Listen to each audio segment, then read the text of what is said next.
ஓம் சைராம், ஜெய் சைராம். என் அன்பின் பிரியமே, உன்னை சுற்றியுள்ள ஆபத்து அனைத்தும் விலகிவிட்டது. இனி துன்பம் உன்னை நெருங்காது என் குழந்தையே. இன்பங்கள் ஒவ்வொன்றாக உன்னை தேடி வரும். இது உன் தந்தையின் சத்தியமான சத்திய வாக்கு. பல பிரச்சனைகளுக்கு உடனடி தீர்வு மறதிதான் என்பார்கள். நல்லதோ கெட்டதோ எதுவானாலும் நடந்து அதை அனுபவித்து தீர்த்த பின் அதை மறந்து விட வேண்டும். எதுவும் நடக்காதது போல இருந்து கொண்டு புதிய ஒன்றை தேட வேண்டும். அந்த புதிய ஒன்று ஆனந்தத்திற்கு நம்மை அழைத்துச் செல்வதாக இருக்க வேண்டியது மிகவும் அவசியம். நிறைய விஷயங்களில் மறதி இல்லாததால் தான் நிம்மதி என்ற உணர்வு நம்மிடம் இல்லாமல் போகிறது. எதிர்பார்ப்பு என்ற ஒன்று தோன்றி நிம்மதியை குலைக்கின்றது. ஏமாற்றம் என்ற பாதிப்பு நிலை நம்மை திசை திருப்பி நிம்மதி என்ற உணர்வை பறித்து கொள்கிறது. படபடப்பு, பதைபதைப்பு, கோபம், பழிவாங்கும் எண்ணம், பொறாமை போன்றவற்றை அது தூண்டி விடுகிறது. இதையெல்லாம் தவிர்க்க வேண்டுமானால் நேற்றைய சூழலை இன்றைக்கு மறந்துவிட வேண்டும். யதார்த்தத்தில் மட்டும் வாழ வேண்டும். மறதி கைகூடாத நேரத்தில் மனக்கட்டுப்பாட்டை பிரயோகிக்க கற்க வேண்டும். விஷய பாதிப்புகளை நினைத்து கொண்டு இருக்காமல் மனதை கட்டுப்பாட்டுக்குள் வைத்து கொள்ள வேண்டும். நமக்கு பிடிக்காத ஒன்று நடந்தால் உடனே எதிர்ப்பை வெளிக்காட்டும் நிலையை மாற்றிக்கொள்ள வேண்டும். கசப்பை வெளிப்படுத்தும் விதமாக பழிவாங்குதல் போன்றவற்றை செய்வதை தவிர்க்க வேண்டும். விமர்சனம் செய்வதை விட்டு விட வேண்டும்.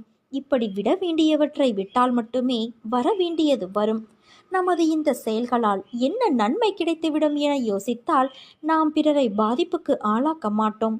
நாமும் பாதிக்கப்பட மாட்டோம். இல்லாவிட்டால் விஷய பாதிப்புகள் நம் மனதை கொந்தளிக்க செய்து ஆனந்தம் என்ற உணர்வையே அடியோடு சாய்த்துவிடும். நடந்ததையே நினைத்து கொண்டு இருந்தால் நிம்மதி நமக்கு எப்போதும் கிடைக்காது. மனதில் ஒரு தெளிவு பிறக்காது. அதனால் நமது மனதை விஷயத்திலிருந்து மாற்றிக்கொள்ள வேண்டும். என்றாவது ஒரு நாள் அட போடா, போனால் போகட்டும் என நினைக்கத்தான் போகின்றோம். அது நடந்து வெகு காலத்திற்கு பிறகு இப்படி நினைக்காமல் உடனே நினைத்தால் விளைவு நன்றாக இருக்குமல்லவா? வாழ்நாளில் எத்தனையோ அனுபவங்களை நாள்தோறும் அனுபவித்து கொண்டே வருகிறோம். இதை நினைவில் வைத்திருந்தால் நல்லது நடக்குமா? அதை அப்படியே விட்டுவிட வேண்டும். இதற்கு மனதை மாற்றுவது மட்டுமே ஒரு மகத்தான வழி. நீ இன்றைக்கு நலமோடு இருப்பதற்கு ஒரு முக்கிய காரணம் உன் தந்தையான என்னுடைய பாதுகாப்பில் நீ இருக்கிறாய் என்பதுதான் உண்மை. இயற்கையாலும் விதியாலும் மனிதர்களாலும் அமானுஷ்ய கிரகங்களாலும் உனக்கு எப்போதும் ஆபத்துக்கள் காத்திருக்கின்றன.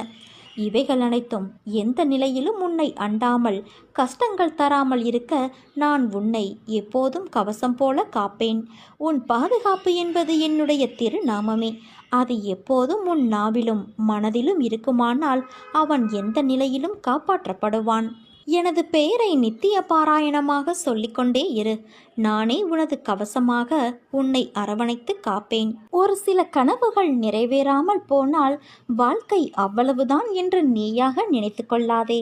வாழ்க்கை மிக அற்பமானது. சில அற்பமான மனிதர்களின் கேலிக்கு பயந்து உன் வாழ்வை பற்றிய எதிர்மறை சிந்தனைகளுக்கு நீ போகக்கூடாது. வாழ்க்கையே வேண்டாம் என்று சொன்ன பலர்தான் இன்னொரு நாளில் என் அப்பா எனக்கு எப்படிப்பட்ட நல்ல வாழ்க்கை கொடுத்திருக்கிறார் என்று சொல்கிறார்கள். அதே போலத்தான் உன் வாழ்விலும் பல நல்ல விஷயங்கள் காத்திருக்கின்றன. நீயும் ஒரு நாள் எனக்கு நன்றி சொல்லத்தான் போகின்றாய். அந்த நாளுக்காக நான் காத்திருக்கிறேன் என் குழந்தையே. மலைப்பான நிமிடங்களும் நாட்களும் கடந்து போன பிறகு இதற்காகவா இவ்வளவு நாள் கஷ்டமும் கவலையும் பட்டோம் என்று நினைத்து ஒவ்வொருவரும் வருத்தப்படுவார்கள். நீ கூட அடிக்கடி அப்பாடா ஒளிந்து போயின துன்பம் என இத்தகைய நேரங்களில் நினைத்து பார்க்கிறாய். எதற்காக இவ்வளவு கஷ்டங்களை நீ எனக்கு தந்திருக்கிறாய் என்று அடிக்கடி என்னை கேட்பாய். நான் உனக்கு கஷ்டங்களை என்றும் தந்திர நினைத்தது கிடையாது. அனுபவங்களை தரவே நினைப்பேன். உன்னால் முடியாத போது கை நீட்டி நான் இழுத்து கொள்வேன். இப்போது எதுவெல்லாம் உனக்கு நடக்கிறதோ அவையெல்லாம் ஏற்கனவே தீர்மானிக்கப்பட்டவை. அதைத்தான் விதி என்பார்கள். தோல்வி வருவது போன்ற நிலை ஏற்பட்டாலும் அதை என்னுடைய அருள், நீ செய்கின்ற புண்ணியம் போன்றவற்றின் பலன் ஆகியவற்றின் பலத்தால் தவிர்த்து விட முடியும். இதைத்தான் விதியை மாற்றுவது என்பார்கள். உனக்கு இந்த விதியை மாற்றும் இயல்பு என் அருளால் இயற்கையாகவே அளிக்கப்பட்டுள்ளது. அதனால்தான் நீ எவ்வளவோ சோதனைகளை கடந்து விட்டாய். உன் கண்ணீர் துக்கம் எல்லாம் முடிந்து இந்த மகிழ்ச்சியின் படியில் தடம் பதிக்க ஆரம்பித்து இருக்கிறாய். நான் உன் கரங்களை பிடித்துள்ளேன். தைரியமாக நட, நம்பிக்கையோடு நட. ஏனென்றால் வெற்றி உனதே என் குழந்தையே. வாழ்க்கையில் நீ வாழும் பொருட்டே உன்னை சுற்றி எத்தனை பேர் இருக்கிறார்கள் என்பதை உணர்வாய். சிலர் உன் வாழ்க்கையில் பெரிய அங்கமாக இருப்பார்கள். அன்பை புரிய வைத்து இருப்பார்கள். அவர்கள் என்றும் உன் நினைவில் இருப்பார்கள். வாழ்க்கையில் ஒருவரோடு யாரும் இறுதி வரை துணையாய் வருவது இல்லை. எல்லோரும் அவரவர் நேரங்கள் காலங்கள் வரும் வரை உன்னிடத்தில் இருப்பர். அதே போலத்தான் நீயும் மற்றவரின் தோற்றத்திற்கு.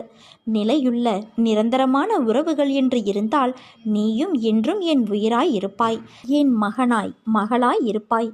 உனக்கு நான் 1000 உறவுகளை இந்த ஜென்மத்தில் கொடுத்திருக்கலாம். ஆனால் ஜென்ம ஜென்மமாய் தொடரும் ஒரு உறவாய், என் பிள்ளையாய், உன் தந்தையாய் நாம் என்றும் இருப்போம். என் பிள்ளையான உன் அன்பு உண்மையானது. தூய்மையான பக்தியோடும் நம்பிக்கையோடும் விசுவாசத்தோடும் என்னை நோக்கி வணங்கிய மறுகணமே உன் கண்முன் நான் உனக்கு காட்சியளித்தேன். இப்போது மந்தம் நிறைந்த மனநிலையில் நீ இருக்கின்றாய். அது உன் தவறு அல்ல என் குழந்தையே. அது உன்னுடைய நேரம் காலம். அதை தகர்த்து எறிய வேண்டும் என்றால் என்னை அப்பா என்று அலை. உன் மந்தமான மனநிலையை நான் தகர்த்தெறிவேன். அனைத்தும் சரியாகிவிடும். நீ எதற்குமே கலங்காதே. நீண்ட நாட்களுக்கு பிறகு இன்று என்னை நீ வணங்கி ஒரு முக்கியமான காரியத்தை செய்துள்ளாய். அது உனக்கு வெற்றியாக உன் தந்தையான நான் ஆசி வழங்குகிறேன். உன்னுடைய திறமைக்கும் தகுதிக்கும் ஏற்ப உனக்கு கிடைக்க வேண்டியது நிச்சயம் கிடைக்கும். நீ முயற்சித்தாயல்லவா?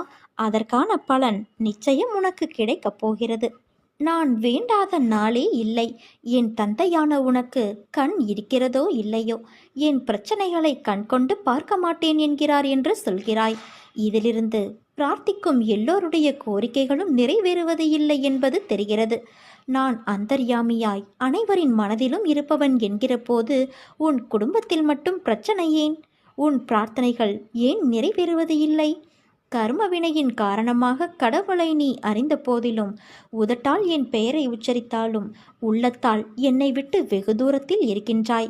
பொய், பொறாமை, வஞ்சனை, அவநம்பிக்கை, சந்தேகம் என எதிர்மறையான எண்ணங்கள் உன் உள்ளத்தை மொய்த்து கொண்டு இருக்க தூய்மையற்ற இதயத்தோடு என்னை நோக்கி கூப்பிடுகிறாய். உன் அபய குரலை கேட்டு உன்னில் உறையும் நான் விழித்துக் கொள்கிறேன். வெளியிலிருந்து வந்து உன் இதய வாசலை தட்டுகிறேன். ஆனால் நீ என் வருகையை கவனிப்பது இல்லை. எனது குரலை நீ அடையாளம் கண்டு கொள்வதில்லை. என் வருகையை அலட்சியம் செய்து கதவடைத்துவிட்டு தோல்வி, விரக்தி, நோய், வெறுப்பு என்ற எதிர்மறை எண்ணம் என்கிற கூட்டாளிகளோடு சேர்ந்து கொள்கிறாய். நம்பிக்கை என்னும் உதியை உன் இல்லத்தில் தூவும் முன்பே நீ கதவடைத்து விடுவதால் உனக்கு எதையும் தர முடியவில்லை. நம்பிக்கை இல்லாமல் நீ எதையும் பெற்றுக்கொள்ள முடியாது. உண்மையாகவே நீ என்னை நம்பினால் பொறுமையோடும் விழிப்போடும் கவலைப்படாமலும் தூய மனதோடும் பேதம் பார்க்காமலும் இரு.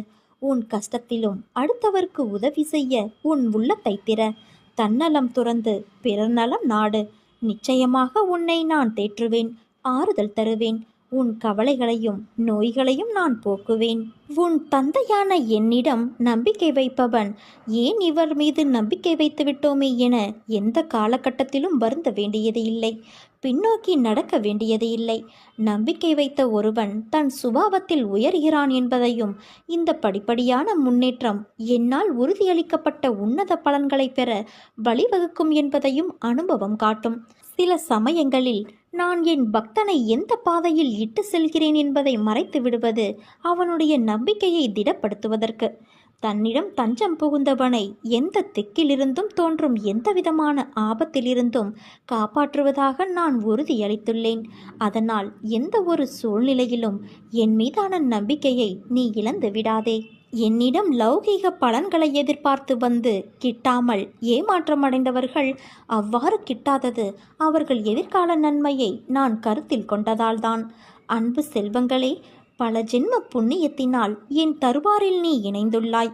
இனி உனக்கு கவலை கிடையாது.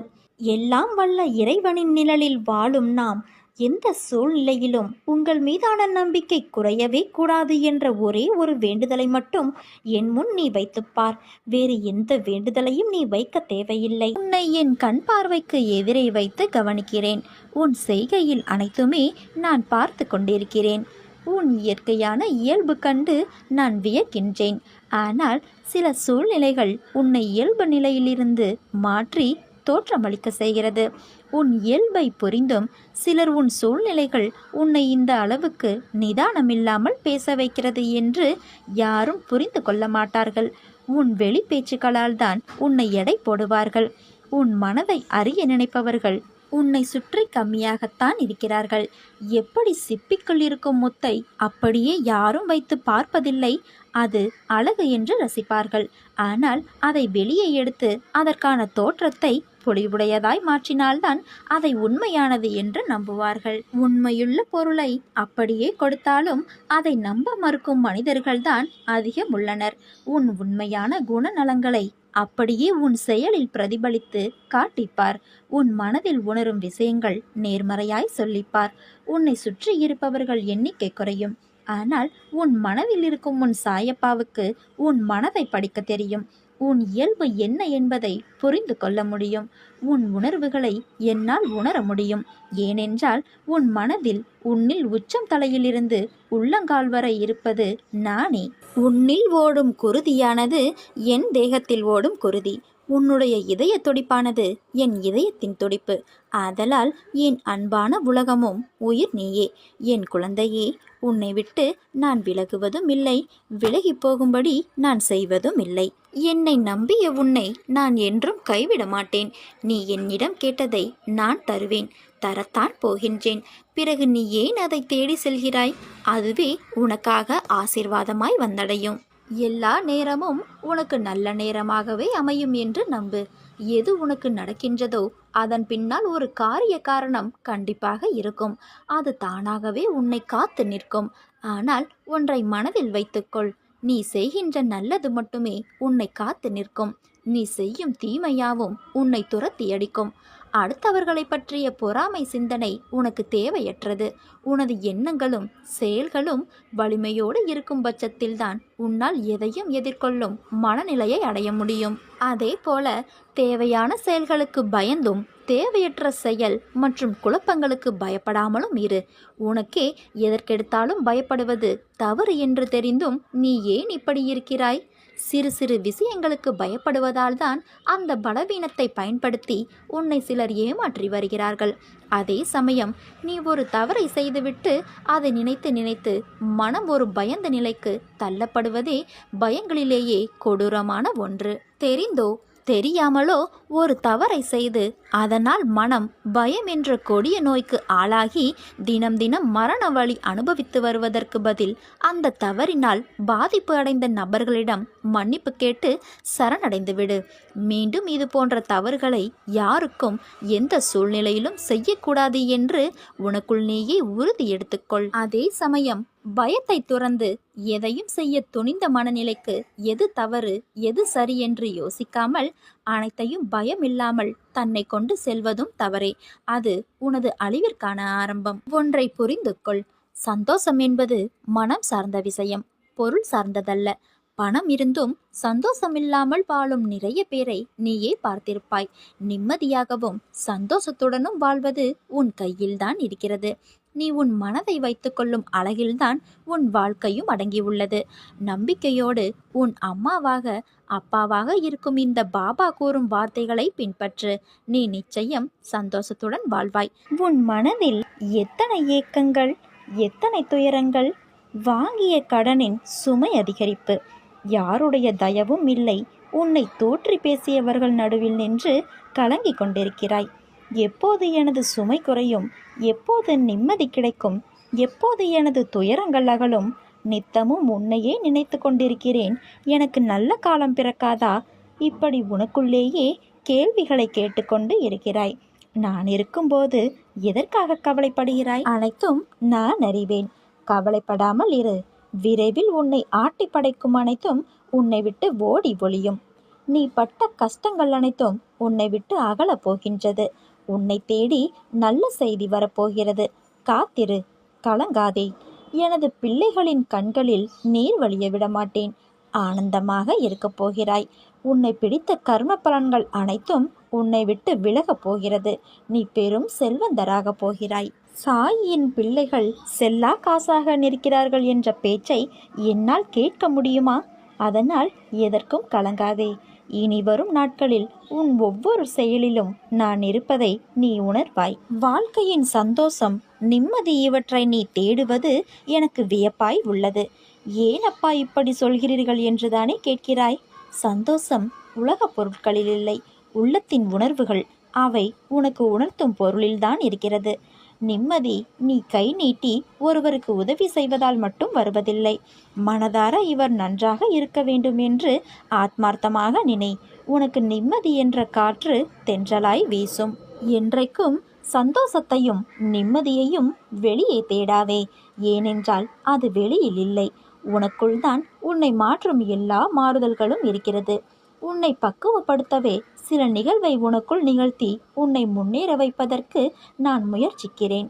அந்த நிகழ்வுகள் மாற்றம் என்றால் என்ன, பக்குவம் என்றால் என்ன, அதன் சாயலை உனக்கு புரிய வைக்கும். அந்த பக்குவம் உன் வாழ்க்கைக்கு ஏணியாக பயன்படும். ஏணியாக உள்ள படிகளாய்த்தான் நீ உருவாகி கொண்டு இருக்கிறாய். கொஞ்சம் பொறுமையாகவும் நம்பிக்கையுடனும் இருந்தால் உன்னை நீ ஏதாவது மாற்றி திருத்திக் கொள்ள நினைத்தால் கண்ணாடியை பார். உனக்கான மாற்றம் நீ எப்படி உன்னை திருத்திக் கொள்ள வேண்டும் என்ற வழி உனக்கு புரியும். அதனால் எதற்கும் கலங்காதே, அஞ்சாதே. உன்னோடும் உன் குடும்பத்தோடும் நான் இருக்கிறேன். எல்லாம் கூடிய விரைவில் முடிவரும். அதுவரை உன் சாயப்பாவின் மேல் நம்பிக்கை வைத்து சற்று பொறுமையாக இரு. உனக்கான நற்பலன் நிச்சயம் உன்னை வந்து சேரும். நீ போதுமான அளவு வாழ்க்கையில் காத்திருந்து விட்டாய். இனிமேல் நீ எங்கேயும் எதற்காகவும் காத்திருக்க அவசியமில்லாமல் நானே வந்து உன் வேலையை முடித்து தருவேன். இது என் சத்திய வாக்கு.